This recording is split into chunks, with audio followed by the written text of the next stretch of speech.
अस्सलाम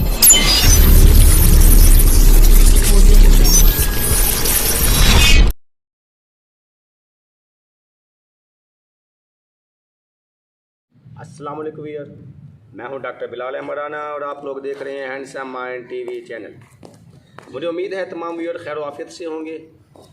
आज मैं आपको बड़ी ही पेनफुल बात डिस्कस करने लगा हूं और जिसकी वजह से बहुत सारे घरों में बहुत सारे मसाइल मैं अब तक देख चुका हूं। जिन लोगों के यहाँ सिर्फ बेटियां पैदा होती हैं उन लोगों के यहाँ तो ज़्यादा बरकतें और रहमतें हुआ करती हैं। जिन लोगों के यहाँ सिर्फ बेटियां पैदा होती हैं, हमारे मुआशरे में उन औरतों को नहुसत समझा जाता है। लेकिन कुछ घरों में जहाँ आज भी अब तक एक रिवाज मौजूद है, इंडिया में एक रिवाज था दूध और पूत।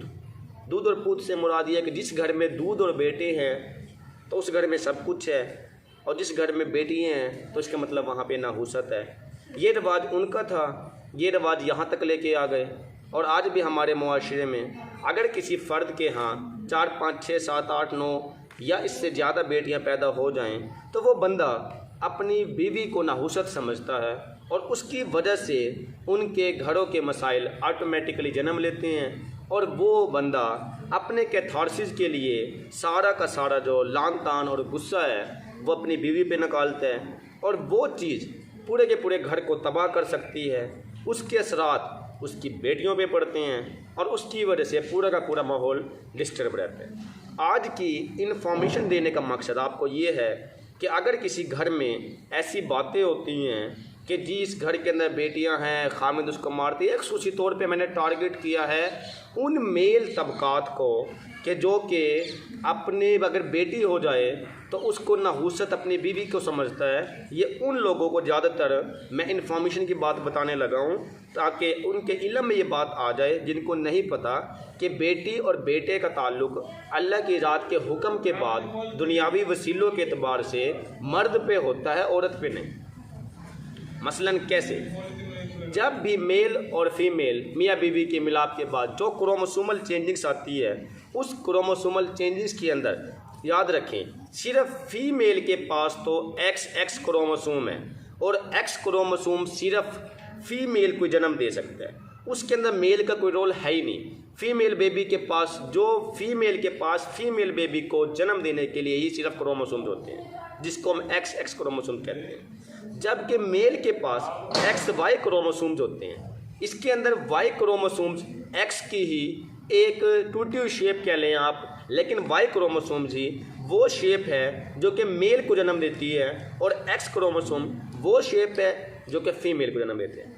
अब बात बताने का मकसद यहाँ पे ये है कि औरत सिर्फ फीमेल को ही जन्म दे सकती है, मेल को जन्म देने के लिए तो मर्द का ताल्लुक है, क्योंकि औरत के पास तो Y क्रोमोसोम है ही नहीं, तो वो कैसे मेल को के बारे में मेल को जन्म दे सकती है।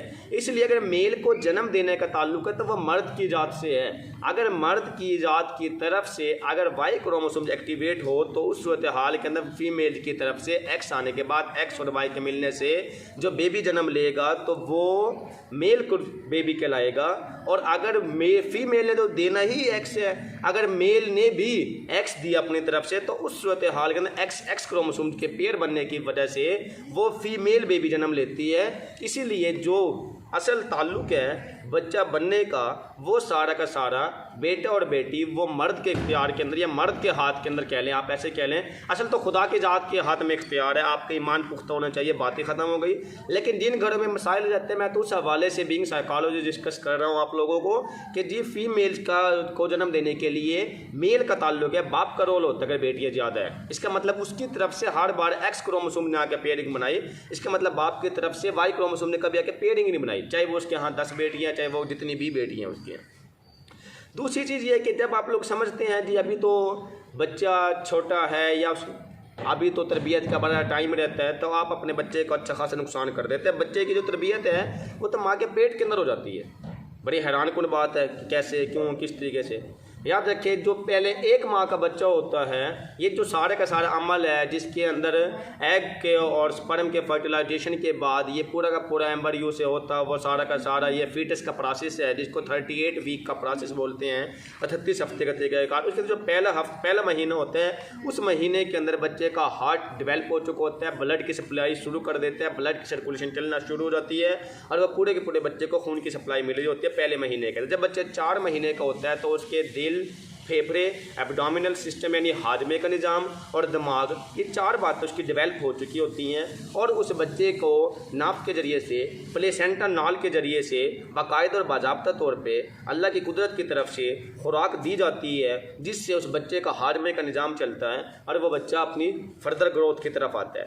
अब मुझे ये बताएं कि अगर ये सारा निज़ाम 4 महीने के अंदर बन जाता है, जब बच्चे का ब्रेन 4 महीने के अंदर बन जाता है, इसका मतलब बच्चे का ब्रेन बन गया तो बच्चे का माइंड भी काम करेगा।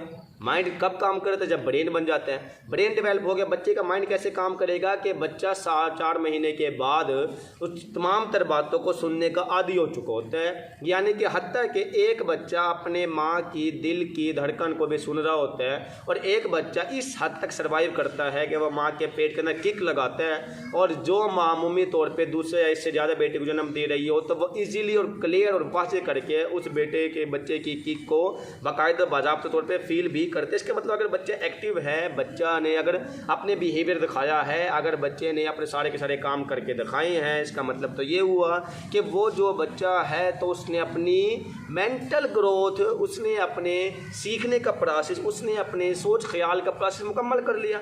अब 4 महीने के बाद से लेकर जो बकाया 38 वीक तक का अप्रोक्सीमेट 5 महीने या इससे लगो बेश बनते हैं, इस महीने के तो बच्चे के दिमाग के अंदर सारी इन्फॉर्मेशन जा रही होती है। अब कैसे जा रही होती है? माँ के थ्रू जा रही होती है। अगर माँ ने अच्छे काम किए हैं तो बेटे के अंदर भी वो चीज़ें ट्रांसफ़र होनी होती है। अगर माँ एक मिसाल के तौर पे जो है ना फिल्म में देखने के अंदर दुनियावी किसी और मामलात के अंदर लगी हुई है तो ऑटोमेटिकली बच्चे के अंदर भी वो चीज़ें मुंतकिल होती हैं। अब यहाँ पे बताने का मकसद ये है कि अगर आप चाहते हैं कि आपकी औलाद नेक बने तो उसका तो एक ही तरीक़ाकार है।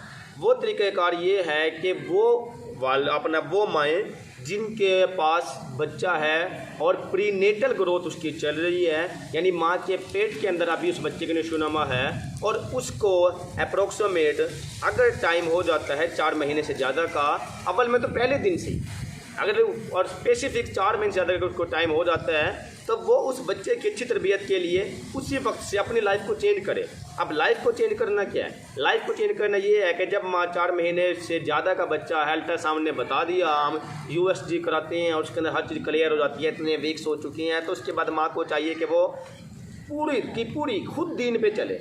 अब माँ का दीन पे चलना क्या है कि माँ जब नमाज़ें पढ़ेगी, माँ जब रोज़े रखेगी, लोग बहुत सारे तो ये भी कहते हैं कि माँ जो है ना इस कंडीशन के अंदर रोज़े नहीं रख सकती। किसी मेडिकल साइंस ने आज तक ऐसा प्रूव नहीं किया साइंटिफिकली लॉजिकली कि रोज़े रखना मना है। हाँ, कुछ पेचीदा कम्प्लिकेशन जो होती हैं उसके अंदर नहीं रखे जाते, वो एक अलग बात है, लेकिन वैसे रोज़े रखे जा सकते हैं। ठीक है, तो अब अगर इस कंडीशन के अंदर माँ की इबादत हैं तो वो बच्चे के अंदर मुंतकिल होने की वजह से बच्चे ने भी ग्रोथ करेगा तो उसके दिमाग के अंदर भी वो इबादत वाला डेटा ही निकलेगा और वो उसकी वजह से बच्चे ने भी नेक बनना है। अब ये टोटल माँ के ऊपर डिपेंड करता है, इसीलिए ये हमेशा वालिदैन की होती हैं, तरबियत हमेशा माँओं की होती है। अगर माँओं की अच्छी तरबियत हैं तो बच्चे की ऑटोमेटिकली अच्छी तरबियत है। अगर माएँ अपने बच्चे को गोद में रखने के बाद, पेट में रखने के बाद, अगर वो माएँ एक अच्छे तौर तरीक़ों पे, दीन पे, अखलाकियात पे चलती हैं तो तरबियत बच्चों के अंदर भी मुंतकिल होनी होती है। इसीलिए आप लोग कोशिश ये करें, ख़ुसूसी तौर पे ये माओ से मेरी रिक्वेस्ट है कि अगर वो अपने बच्चों को अच्छी तरबियत देना चाहते हैं तो अपनी लाइफ को बदलें, ठीक है, और अपने बच्चे के अंदर अच्छी चीज़ों को जन्म दें। ख़ुसूसी तौर पे जब बच्चा पेट के अंदर है तो उस वक्त पे अपने नमाज, रोज़े, कुरान की पाबंदी बनाएं ताकि वो चीज़ें बच्चे के अंदर मुंतकिल हों। मुझे उम्मीद है कि ये वीडियो आपको पसंद आई होगी। इसके साथ ही इजाज़त दीजिए। अल्लाह हाफ़िज़।